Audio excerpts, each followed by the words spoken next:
and I've made it official, an official policy of the United States, that there are only two genders, male and female. And we will have no men participating in women's sports, and transgender operations, which became the rage, will occur very rarely. Donald Trump has spent the beginning of his presidency doing a lot of whining, a lot of complaining, a lot of yelling, a lot of lying. But the thing that he's done the most is breaking promises. Donald Trump said grocery prices were going to go down immediately. And now the price of eggs is up about 33%.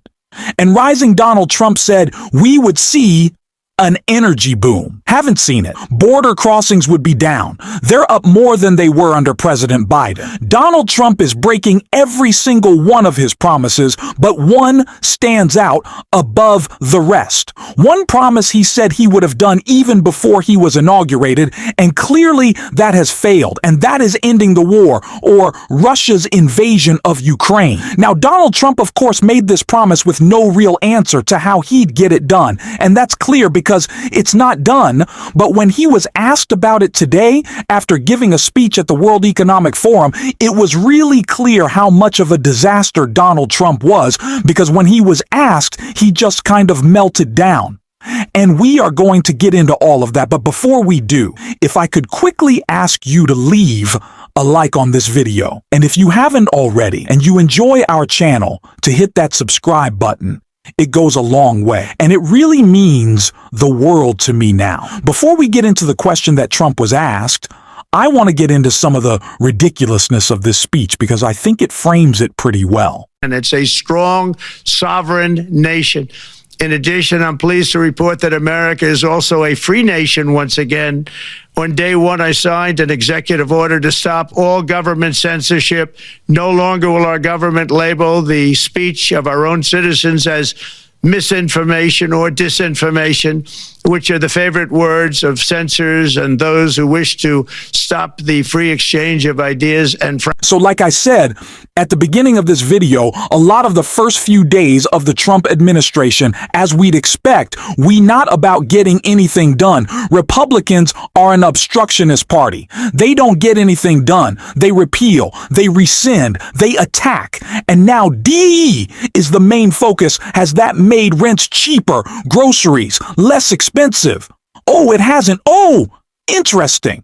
You just want a scapegoat, something to point to, something to complain about, something to whine. Donald to distract everyone from the fact that you cannot get anything done. Yeah, what a shocker that is.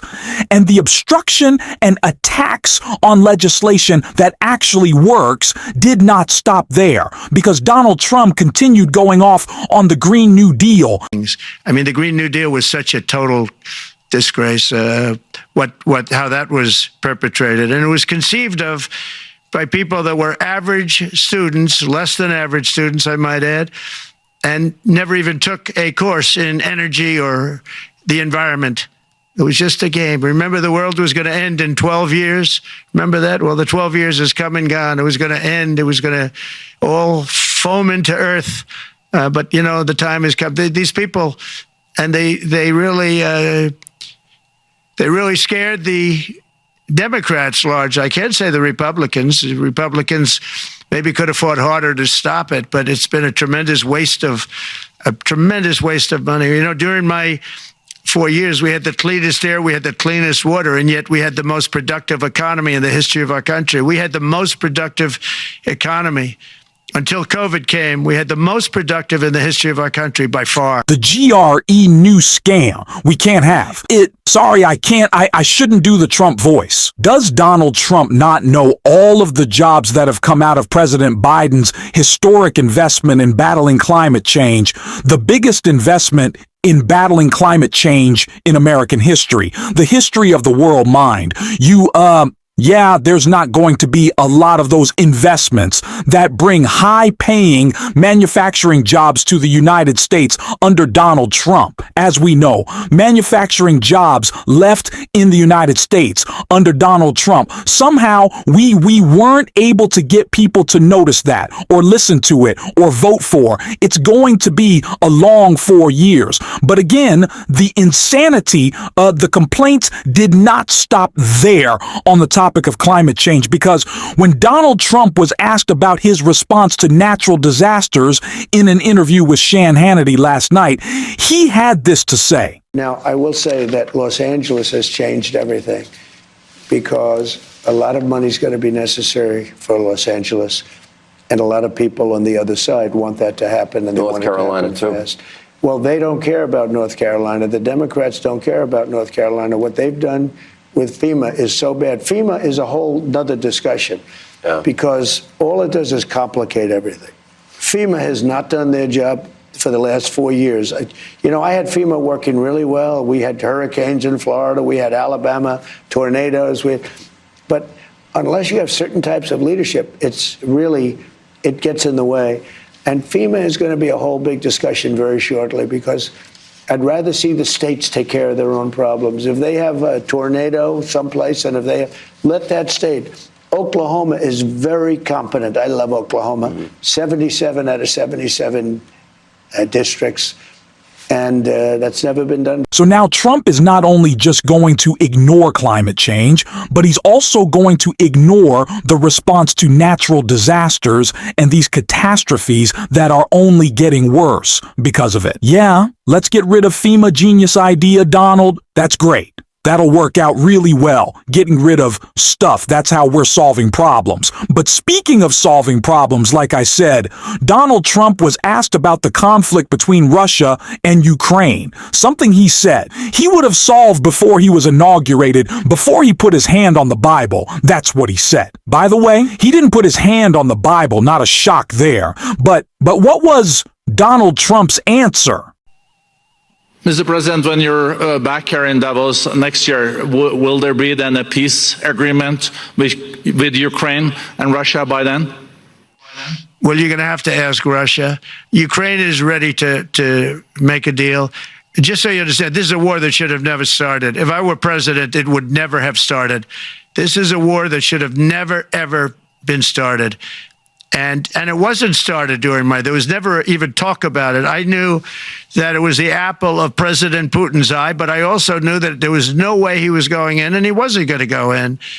And then when I was out, bad things happened, bad things were said, a lot of stupidity all around, and you end up with what you have. Now you have all these bombed out cities. They look like demolition sites with many people killed.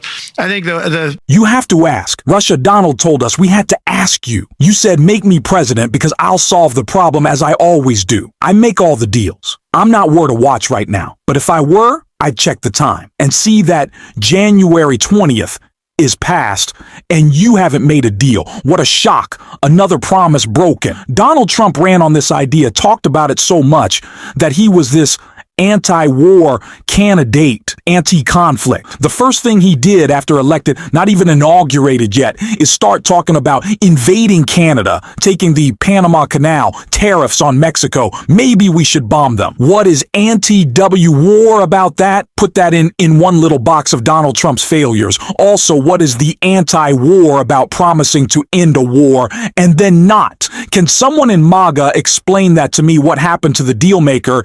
Is Donald Trump saying meth? I'll just leave it to Russia, part of his strategy to get them to bend the knee. Is he just operating on such a different level? Because it really doesn't seem like he is. And it seems like MAGA actually never really cared. And it seems like, as we had always said, Donald Trump is just in Putin's pocket. And what ending the war means is letting Putin get whatever he wants. But of course, Donald Trump is not focused on this clearly.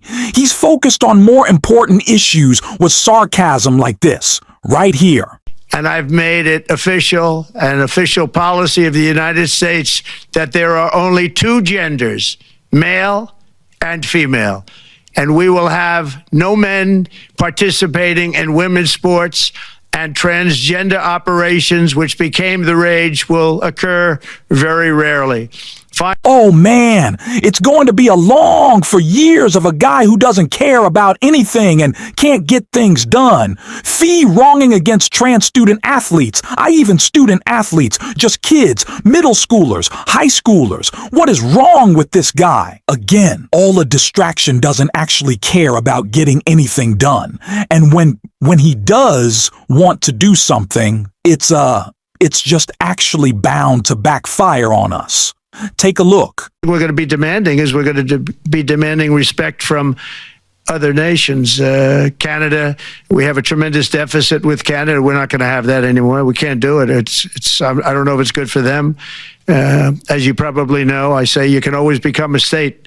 And if you're a state, we won't have a deficit. We won't have to tariff you, et cetera, et cetera. But Canada has been very tough to deal with over the years. And it's not fair that we should have a $200 billion or $250 billion deficit. We don't need them to make our cars, and they make a lot of them.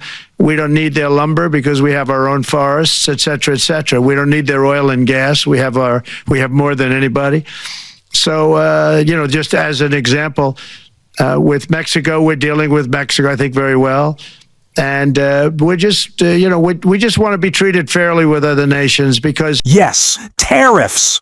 The whiny baby lobbing tariffs at our allies is how you get them to respect us. Getting American consumers, American class, Americans to pay tax effect from your tariff. That's how you get people to respect us. You are a joke, Donald. I just can't believe this. Oh man, it's going to be a long 4 years of calling this out, but we have to every single day. I'm sorry, this one really wore me down. This speech was ridiculous. He is nonsensical, but we're going to call him out every single day. And if you want to support that, as always, you can hit that subscribe button. You can leave a like on this video. And if you're stuck around of the drop a blue heart in the comments. And until next time, I'll see you soon.